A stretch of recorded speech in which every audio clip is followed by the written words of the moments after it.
पुराने वक्तों में दरियाए ज़ोली के बालाई हिस्से में मीठे पानी का कोई चश्मा न था। दरिया का पानी नमकीन और कड़वा था। इस इलाके के तमाम कुएं मीठे पानी से महरूम थे।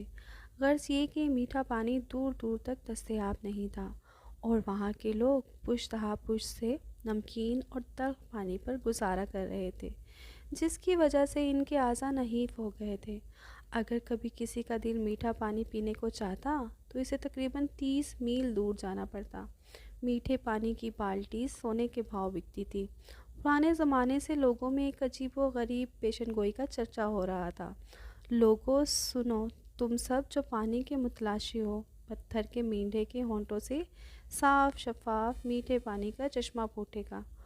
आखिर इस पत्थर के वेंडे में कौन सा तिलिस्म कार फरमा है और वो कहाँ छुपा हुआ है? इस सवाल का जवाब किसी के पास ना था। पत्थर के मेंढे पर इस वक्त तक राज का पर्दा पड़ा रहा जब तक कि चिन जाउजी सुनहरी शेनी ना आ गया। एक नौजवान संग तराश था। इसका ख़ानदान 3 पुश्तों से संग तराशी के फ़न में मशहूर था। यहाँ तक कि चिन जाउजी तक पहुँचते पहुँचते ये रवायती हुनर अपने अरूज पर पहुँच गया।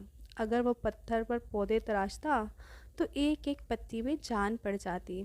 जब वो परिंदों और जानवरों की मूर्तियाँ बनाया करता तो ऐसा महसूस होता जैसे वो भी सांस लेते हुए आसमान की तरफ परवाज़ कर जाएंगे।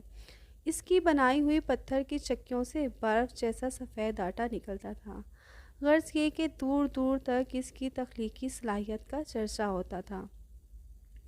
चीन साउजी ये देखकर बहुत कुढ़ता था कि इसके गांव के लोगों को पीने का मीठा पानी मुयस्सर नहीं है। इसने पुरानी पेशन गोई को जहन में रखते हुए पत्थर के पुरस्रार मेंढे को तलाश करने का तहैया कर लिया ताकि इसके गांव वालों के मसाइब का खात्मा हो सके। वो बुलंद पहाड़ों पर गया। इसने दूर दूर के दरियाओं और कुओं को खंगाल डाला, बड़ी बड़ी चट्टानें काट डाली, लेकिन जान तोड़ मेहनत के बावजूद इसको पत्थर का मेंढा नहीं मिला। एक दिन चिंजावजी एक दूर अफ्तादा पहाड़ से वापस आ रहा था। दिन ढल चुका था और हर तरफ अंधेरा छा रहा था। जब वो गांव के जनूबी हिस्से में वाक़े एक खुश्क तालाब के पास से गुज़र रहा था तो इसे अचानक तालाब के वस्त में से तेज़ रोशनी फूटती दिखाई दी। वो हैरत के आलम में थोड़ी देर तक इसे देखता रहा और फिर घर वापस चला गया। अगले दिन इसने इस मुकाम को खोदना शुरू कर दिया। सुर्ख मिट्टी की तह के नीचे स्याह मिट्टी की तह बरामद हुई और जब इसने इसे हटाया तो अचानक तेज़ रोशनी से इसकी आंखें चुंधिया गईं। ये रोशनी एक चमकदार पत्थर से फूट रही थी जिसकी साख थोड़ी बहुत मेंढे से मिलती जुलती थी। चिंजाओजी खुशी खुशी इस पत्थर को अपने घर ले आया। वो खामोशी से दिन रात इसकी साख्त और बनावट पर गौर करता रहा और आखिरकार इसने इस पत्थर को मेंढे की शक्ल देने का फ़ैसला कर लिया।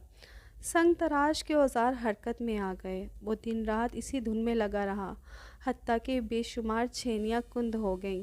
मेहनत से इसका सारा जिस्म सीने से शराबूर हो जाता और इसके चारों तरफ पत्थर के रेज़ों का ढेर लग जाता, लेकिन वो पूरी लगन के साथ अपने काम में मुनहमिक रहता। धीरे धीरे पत्थर पर खमीदा सींगें, घुंघराले बाल और चमकदार आंखें नमूदार होने लगी। वो लगातार 9 दिन और 9 रातों तक काम करता रहा। आखिरकार 10वें दिन एक खूबसूरत मेंढा इसके सामने था जो बिल्कुल जीता जागता नजर आ रहा था। जूं ही इसने मेंढे को आखिरी शक्ल देते हुए इसके खुर के नाखून मुकम्मल किए, मेंढे की आंखें झपकने लगी और इसने अपने कान हिलाने शुरू कर दिए। हैरत अंगेज तौर पर पत्थर के मेंढे में वाकई जान पड़ गई थी। वो एक अजूबा लग रहा था, एक खूबसूरत चीता जागता मेंढा, इसकी मेहनत का सिला।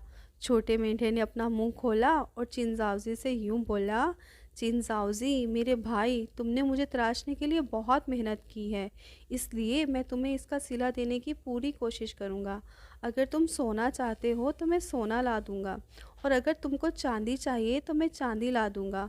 मैं दुनिया की कीमती तरीन चीज़ें तुम्हारे कदमों में ढेर कर दूँगा। चिन साउजी ने नफ़ी में सर हिलाते हुए कहा, नहीं नहीं, मुझे सोना चांदी या कोई कीमती चीज़ नहीं चाहिए। क्या तुम मीठे पानी का साफ शफाफ चश्मा ला सकते हो ताकि मेरे गांव के लोग खारे और बदमज़ा पानी से निजात पा जाएं اور ان کی چائے اور کھانا میں مزہ آ جائے، اس طرح مجھے بھی سکون مل جائے گا۔ یہ سن کر مینڈے نے تھوڑی دیر سوچا، پھر اپنی آنکھیں چپکاتے ہوئے بولا، یہ ایک بہت ہی مشکل کام ہے، لیکن میں اپنی پوری کوشش کروں گا۔ تم یہ راز کسی پر افشا مت کرنا، خواہ گاؤں میں کتنی ہی بڑی آفت کیوں نہ آ جائے۔ اگر کسی اجنبی نے مجھے دیکھ لیا اور میرے بارے میں لوگوں کو بتا دیا تو میرا طلسم اسی وقت ختم ہو جائے گا۔ چین زاؤزی نے اس بات کی حامی بھر لی۔